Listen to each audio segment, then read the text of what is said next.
चलो बच्चों, तो आज हम लोग उसी में चैप्टर नंबर 5 कंटिन्यू करें, जो चैप्टर का नाम है forms of business organization part 1। देखो, इस चैप्टर में कल आपने बिजनेस ऑर्गेनाइजेशन का पहला फॉर्म या तो पहला टाइप देखा, जो था सोल प्रोप्राइटरशिप। कल वो समझा था ना सोल प्रोप्राइटरशिप के बारे में, कि सोल प्रोप्राइटरशिप किसे कहते हैं, कि जब कोई अकेला पर्सन जो है वो बिजनेस संभालता हो, कोई अकेला पर्सन, फिर उसमें उसका प्रॉफिट लॉस वो सब भी उस अकेले का ही हो, तो उसे हम लोग सोल प्रोप्राइटरशिप कहते हैं। उसके कैरेक्टरिस्टिक्स, उसके एडवांटेजेस, फायदे और लिमिटेशन, उसके नुकसान, ये सब चीज़ें हमने कल देखी थी। आज हम लोग बिजनेस ऑर्गेनाइजेशन का दूसरा फॉर्म, मतलब कि दूसरा टाइप देखें कि सेकंड टाइप जो है वो कौन सा आता है। तो आज हमारा सेकंड टाइप है जिसका नाम है HUF, मतलब हिंदू अनडिवाइडेड फैमिली। देखो, आपको पता है हमारे इंडिया में हमेशा से फैमिली इंपॉर्टेंस रही है, और अगर फैमिली में किसी का बड़ा बिजनेस हो ना, तो अक्सर हमारे यहाँ पर जो है वो ऐसा माना जाता है कि यार फैमिली में सब अलग अलग लोग काम कर रहे हैं, तो इससे अच्छा सब फैमिली मेंबर्स मिलकर कोई एक काम करें और उसे आगे बढ़ाए तो कितना अच्छा।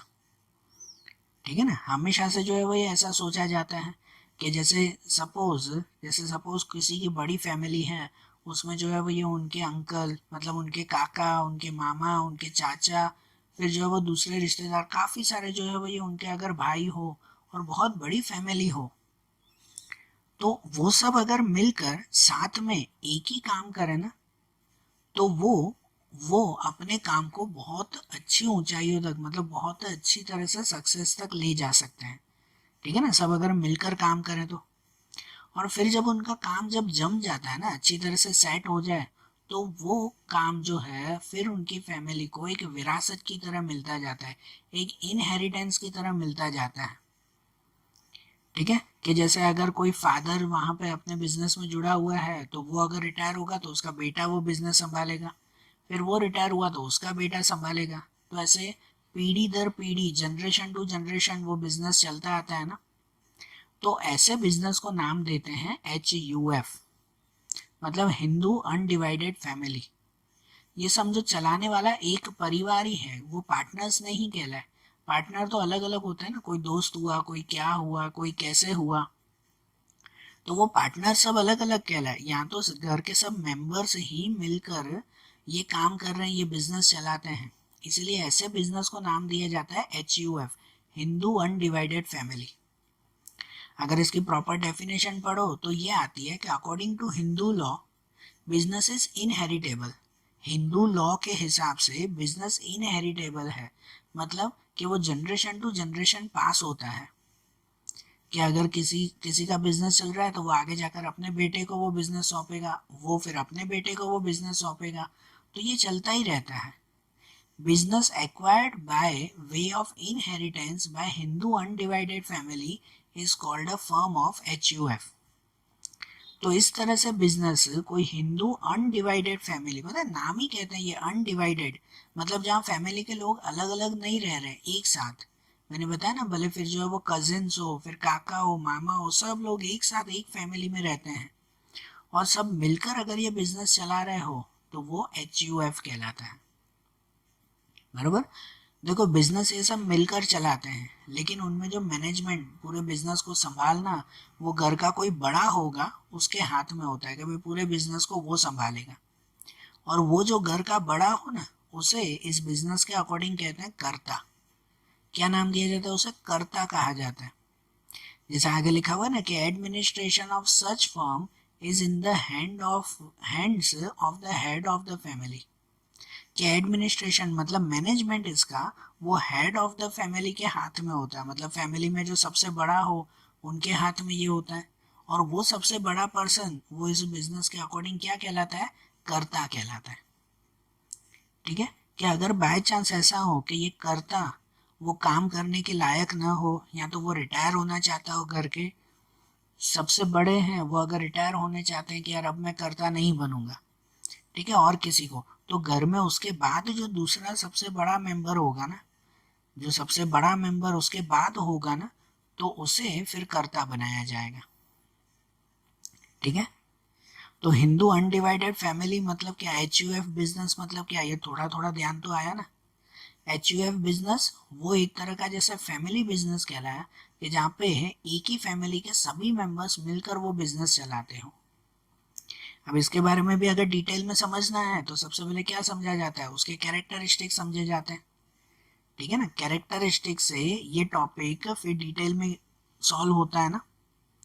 तो देखो अगर कैरेक्टरिस्टिक से समझे तो सबसे पहला इसका कैरेक्टर आता है, वो आता है एग्जिस्टेंस बाय लॉ। सही बात है कि ये जो HUF बिजनेस है ना, वो लॉ के थ्रू ही शुरुआत होता है। मतलब ये कोई इलीगल बिजनेस नहीं है, लीगल वर्क किया जाता है ना। इसीलिए पहले जो है वो गवर्नमेंट में इसका भी रजिस्ट्रेशन करवाना ज़रूरी होता है। जब भी कोई फैमिली ऐसा बिजनेस शुरू करे तो पहले गवर्नमेंट में रजिस्टर तो करवाना होता है कि नहीं। और हर साल जो है वो ये रजिस्ट्रेशन फिर रिन्यू भी करवाना होता है।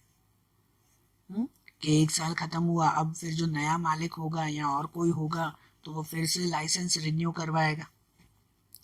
इन शॉर्ट कि ये HUF बिजनेस जो है वो लॉ के थ्रू शुरुआत होती है इसकी। दूसरा मैनेजमेंट, तो इस बिजनेस का मैनेजमेंट कौन करता है, तो जैसे पहले भी बताया कि इस बिजनेस का मैनेजमेंट वो किसी एक के हाथ में होता है। जनरली वो पर्सन जो फैमिली में सबसे बड़ा हो, फैमिली में एज वाइज जो सबसे बड़ा हो, तो उसके हाथ में पूरा मैनेजमेंट दिया जाता है और उस पर्सन को नाम दिया जाता है कर्ता।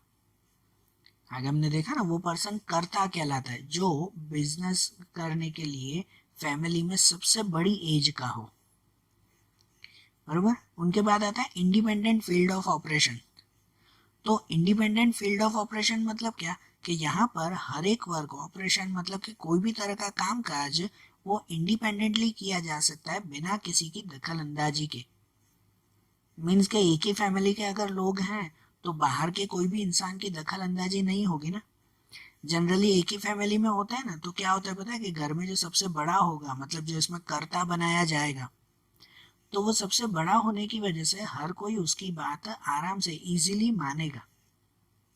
मानेगा ना, सब जो है वही उनकी बात आराम से मानेंगे।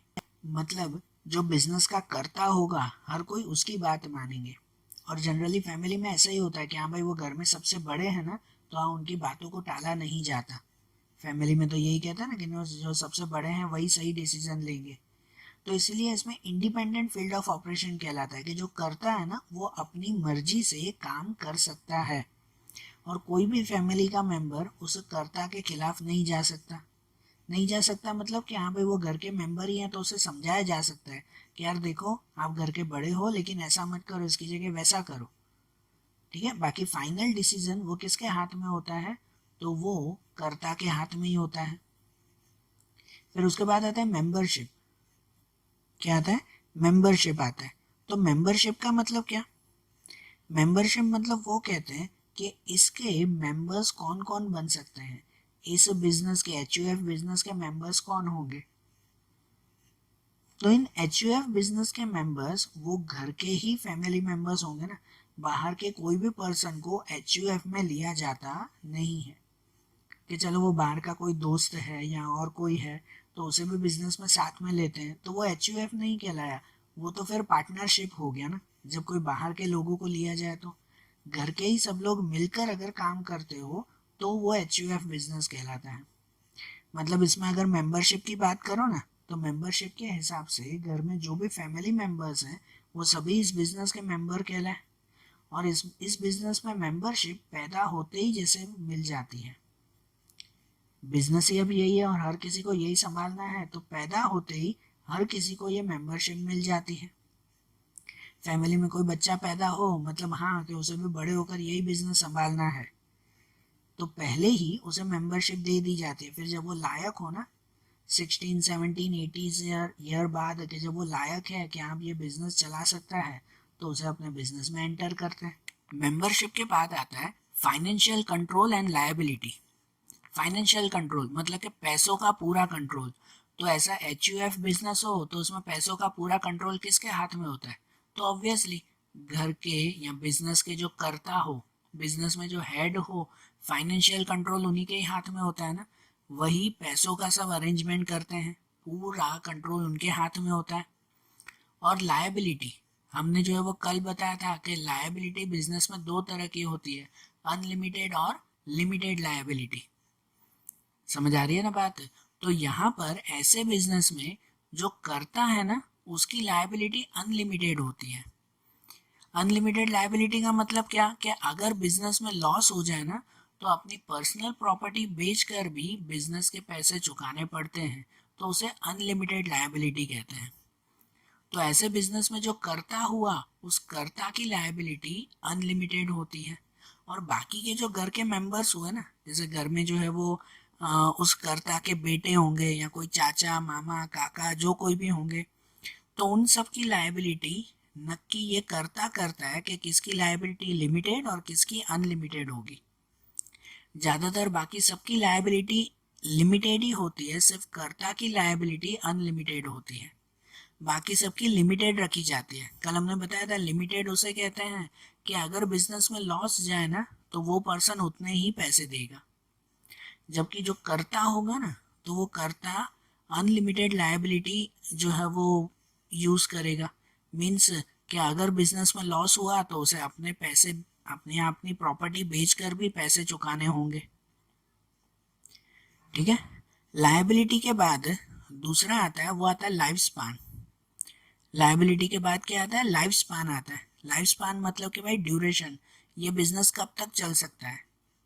तो ऐसे बिजनेस का लाइफ स्पान वो बहुत लॉन्ग होता है ना, काफी लंबे समय तक ये बिजनेस चलता ही रहता है। क्योंकि ये तो एक तरह का फैमिली बिजनेस है ना, कि अगर घर में जो सबसे बड़ा हुआ, अगर उसकी डेथ हो गई एज के अकॉर्डिंग, तो फिर उसके बाद उसका जो बेटा होगा वो बिजनेस संभालेगा। अगर उनमें जो है वो उनकी डेथ हो गई, उनकी उम्र हो गई, तो उसके बाद के जो है वो जनरेशन होगी वो बिजनेस संभालेगी। मतलब ये बिजनेस कंटिन्यूसली चलता ही रहेगा, इसी वजह से इसका लाइफ स्पान वो बहुत लॉन्ग होता है। ठीक है। फिर डिफिकल्टी इन राइजिंग फंड्स, हाँ ये बात है कि इनमें जो है वो फंड कलेक्ट करने की या राइजिंग करने की पूरी जवाबदारी पहले तो किसकी होती है, कर्ता की होती है। पैसे जमा करने हैं, अगर बिजनेस में जरूर है और पैसे जमा करने हैं, तो उसकी पूरी जवाबदारी किसकी, कर्ता की ना। भाई कैसे भी जो है वो पैसे जमा करने होंगे, बरोबर। उस वक्त जो है वो पैसे कहाँ से जमा होंगे, तो जो फैमिली मेंबर्स होंगे उन्हीं से ही मांगे जाएंगे ना। क्योंकि ये HUF बिजनेस है, फैमिली मेंबर्स के साथ ये बिजनेस चलता है। तो जो करता होगा ना, घर में जितने भी मेंबर्स होंगे उन सब से जो है वो पैसे मांगेगा कि चलो भाई, जो भी ये भाई हैं, जो बताया ना, भाई हो, चाचा हो, काका हो, मामा हो, सब जो भी हैं, सबको ये करता कहता है कि चलो सब जो है वो थोड़े थोड़े पैसे निकालो तो हम बिजनेस शुरू करें।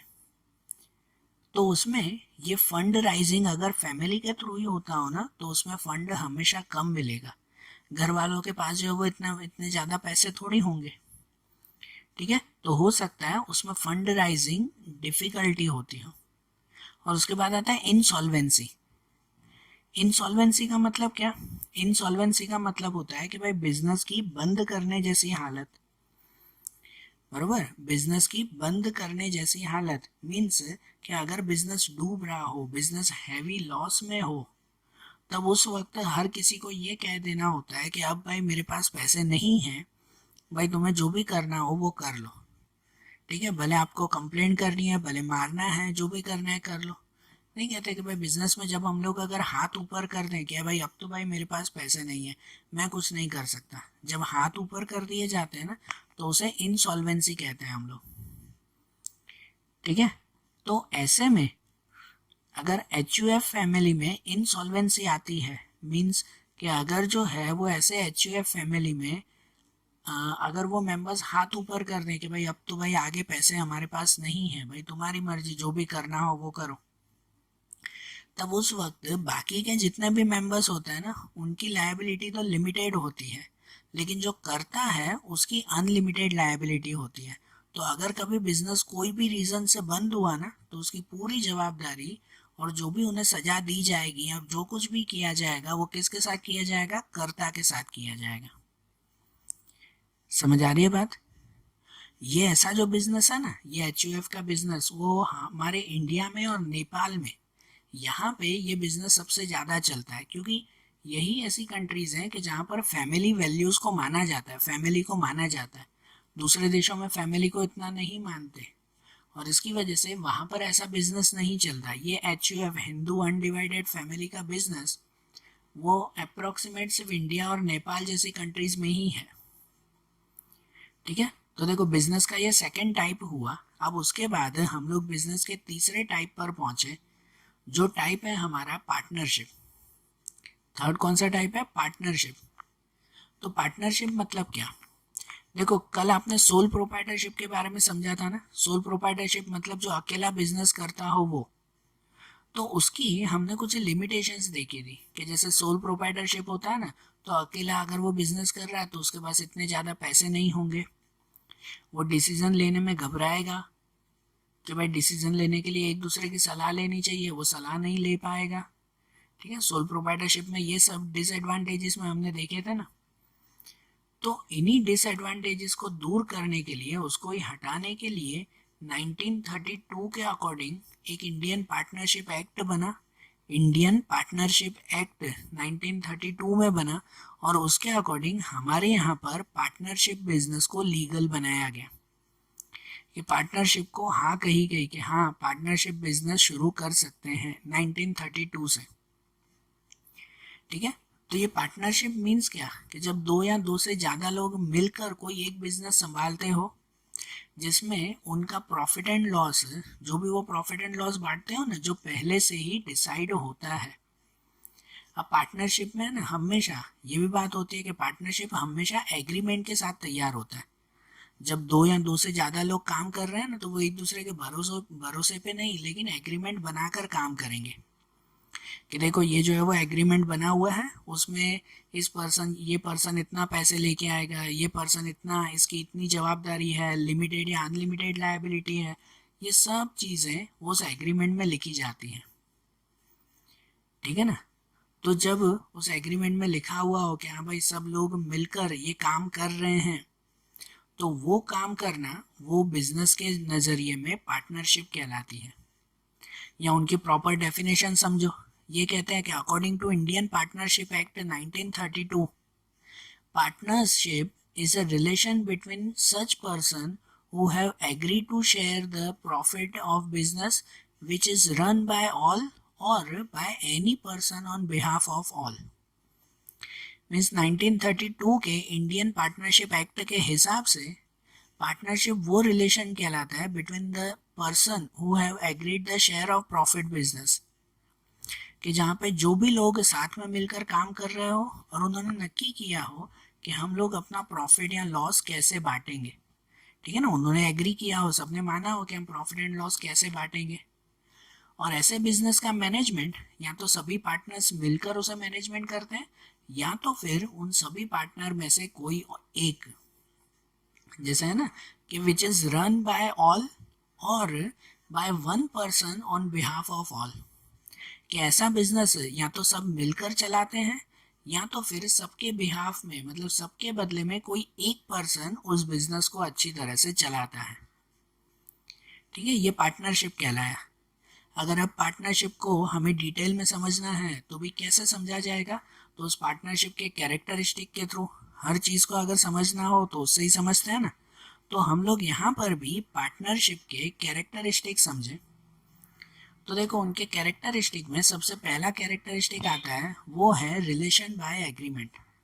ये सही बात है बेटा। देखो सोल प्रोप्राइटरशिप के बारे में हमने कल समझा था, तो उसमें ऐसा था कि उसमें कोई भी हमें जो है वो शुरुआत के वक्त ना किसी से हमें परमिशन लेने की ज़रूरत है, ना ही गवर्नमेंट को भी कहने की ज़रूरत है। गवर्नमेंट को भी भले 6 महीने बाद कहें तो भी चलेगा। ऐसा सोल प्रोप्राइटरशिप में देखा था ना। जबकि इसमें इसमें बिजनेस शुरू ही होता है पहले एग्रीमेंट के साथ, कि इसमें जितने भी पार्टनर्स होंगे ना वो सब मिलकर एक तरह का एग्रीमेंट तैयार करेंगे, और उस एग्रीमेंट पे साइन करने के बाद ही अपना बिजनेस शुरू करेंगे। सब ने मिलकर एक एग्रीमेंट तैयार किया, देखो हम लोग सब मिलकर ये बिजनेस चला रहे हैं, हमारे बिजनेस के ये रूल्स होंगे, वो रूल्स होंगे। ये सब चीज़ें एग्रीमेंट में डिटेल में रखी जाती हैं। आपके टेक्स्ट बुक का एक क्वेश्चन भी है कि ये एग्रीमेंट कैसे बनाते हैं।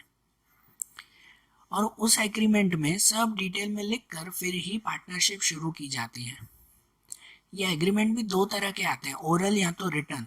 अब जितना हो सके एग्रीमेंट को रिटर्न करना चाहिए, ओरल नहीं।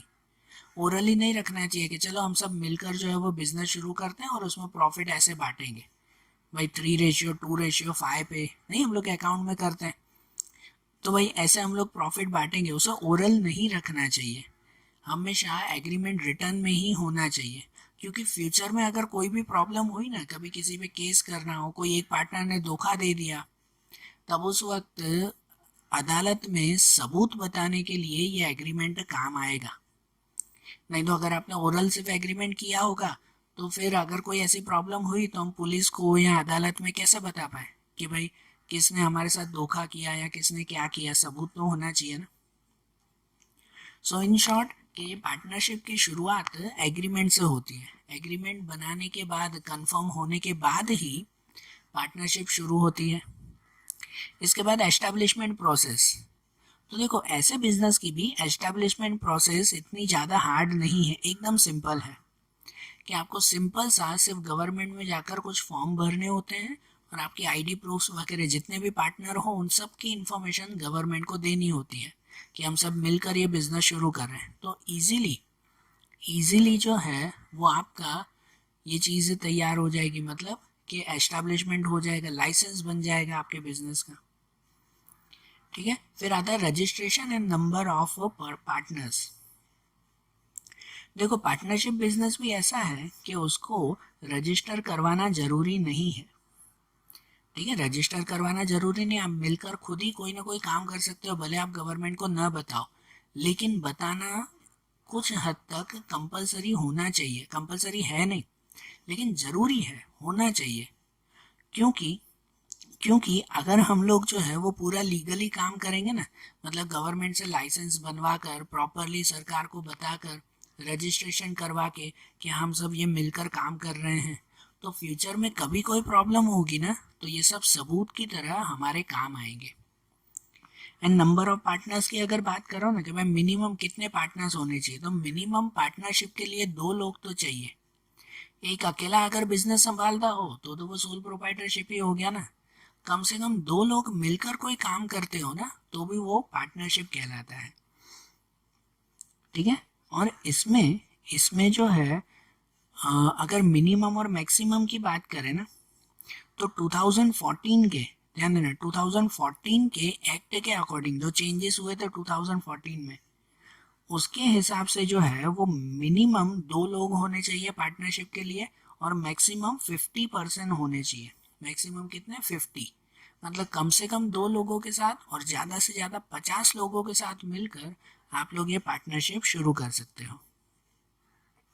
ओके, उसके बाद आता है पर्पस कि ये पार्टनरशिप क्यों शुरू किया जाता है। देखो जनरली तो कोई भी बिजनेस शुरू करते हैं ना तो उनका मेन पर्पस होता है प्रॉफिट। कोई भी बिजनेस का मेन पर्पस तो प्रॉफिट होता है, या तो फिर सोशल सर्विस के लिए, मतलब कि सोसाइटी की सेवा के लिए ये बिजनेस शुरू किए जाते हैं। तो यहाँ पर भी पार्टनरशिप का पर्पस वो बताया जाता है। और पार्टनरशिप का पर्पस जो कुछ भी हो वो हम लोग एग्रीमेंट बनाते वक्त तो उसमें लिखेंगे कि हम सभी पार्टनर मिलकर ये काम कर रहे हैं, हमारा पर्पस मतलब हमारा मकसद ये है कि हम लोग बिजनेस के थ्रू सबकी सेवा करेंगे या जो भी वर्क होगा, तो ये पूरा पर्पस उसमें लिखा जाता है ना। Then capital and management. तो यहाँ पर जितने भी पार्टनर्स होते हैं ना जनरली सभी जो है वो कैपिटल लेकर आते हैं, लेकिन अगर एग्रीमेंट में मेंशन हो, पहले ही जो एग्रीमेंट बनाते हैं ना फर्स्ट स्टेप में, उसमें अगर ये मेंशन हो कि कोई पार्टनर कभी कोई पैसे लेकर आएगा नहीं। ठीक है ना, होता है, हाँ ऐसे भी होता है, क्यों आगे समझाऊंगा मैं, कि कभी कभी अगर 5 पार्टनर हैं तो बिजनेस शुरू करना है तो पांचों लोग अपने घर से थोड़ा थोड़ा पैसे लेके आएंगे ना, कैपिटल लेके आएंगे। लेकिन अगर एग्रीमेंट में पहले ही लिखा हो कि भाई इन 5 में से ये एक इंसान वो पैसे लेकर आएगा नहीं, तो वो पॉसिबल है। ठीक है ना, ऐसा कर सकते हैं, पर ज़्यादातर सभी पार्टनर्स मिलकर कैपिटल जमा करते हैं। Capital and then management. तो ऐसा जो पार्टनरशिप बिजनेस होता है, इस पार्टनरशिप बिजनेस में मैनेजमेंट कौन करता है, तो जनरली मैनेजमेंट या तो सभी पार्टनर्स मिलकर करते हैं सभी पार्टनर्स मिलकर वो बिजनेस का मैनेजमेंट संभालते हैं, या तो फिर सभी पार्टनर्स में से कोई एक person on the behalf of them, मतलब कि उन सबके बदले में कोई एक पर्सन पूरा मैनेजमेंट करता है। ठीक है, तो इनका जो अगर मैनेजमेंट की बात करो ना, तो ज़्यादातर तो सभी मिलकर ही संभालते हैं, कोई एक ही नहीं। लेकिन अगर ऐसा हो कि अगर सबने डिसाइड किया हो कि नहीं भाई हम सब दूसरा काम करेंगे और पूरा मैनेजमेंट किसी एक को सौंप दिया जाएगा, तो वो भी पॉसिबल है उसमें।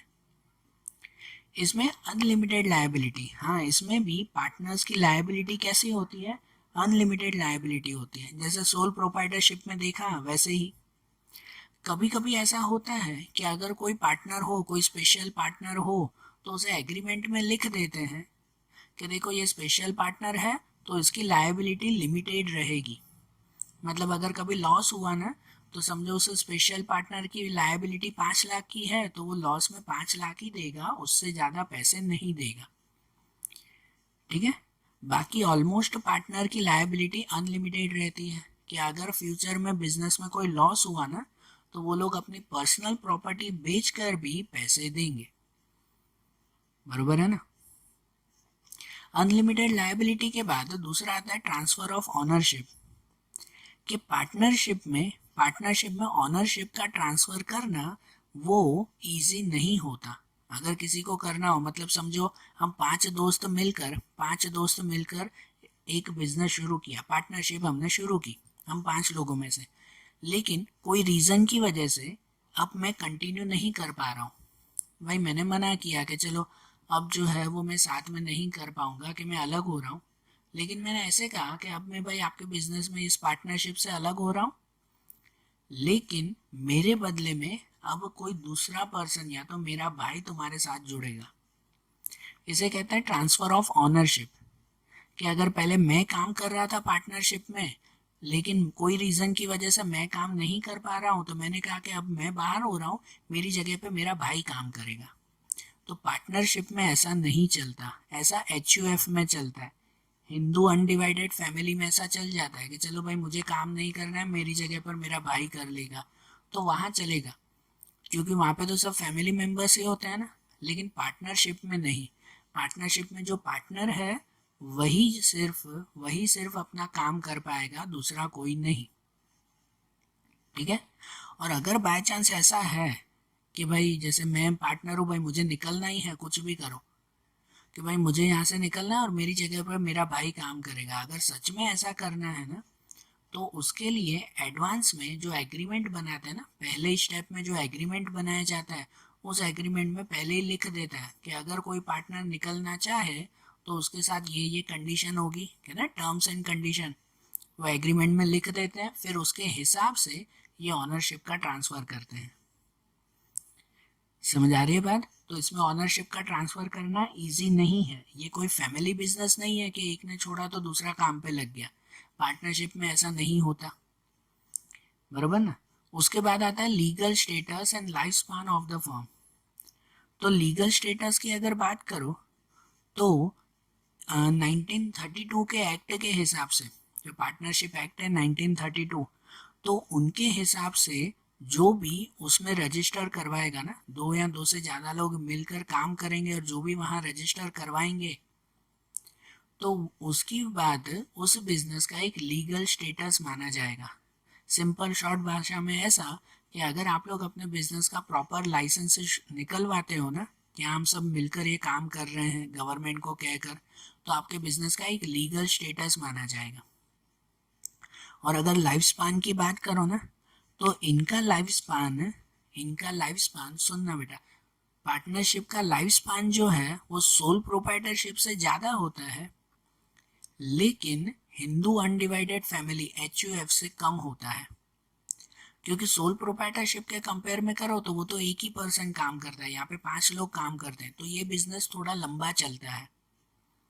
लेकिन HUF के कंपैरिजन में करो ना, तो HUF में तो पूरी फैमिली काम करती है, कि अगर एक मर भी जाए तो उसकी जगह पर दूसरा इंसान काम करेगा। जबकि पार्टनरशिप में ऐसा नहीं होता, कि अगर पार्टनरशिप में कोई एक पर्सन रिटायर हो जाए या किसी की डेथ हो जाए या और कोई प्रॉब्लम हो, तो वो पार्टनरशिप बंद करके फिर नई पार्टनरशिप का नया एग्रीमेंट बनाया जाता है।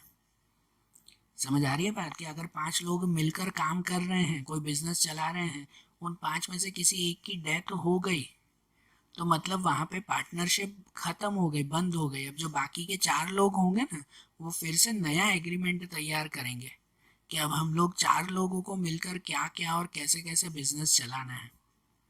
और अगर उन 4 में से भी किसी ने मना कर दिया कि नहीं छोड़ो यार, जो मेन इंसान था उसकी तो डेथ हो गई, अब हम लोग बिजनेस नहीं करेंगे, तो फिर वो बिजनेस कंप्लीटली बंद भी हो सकता है।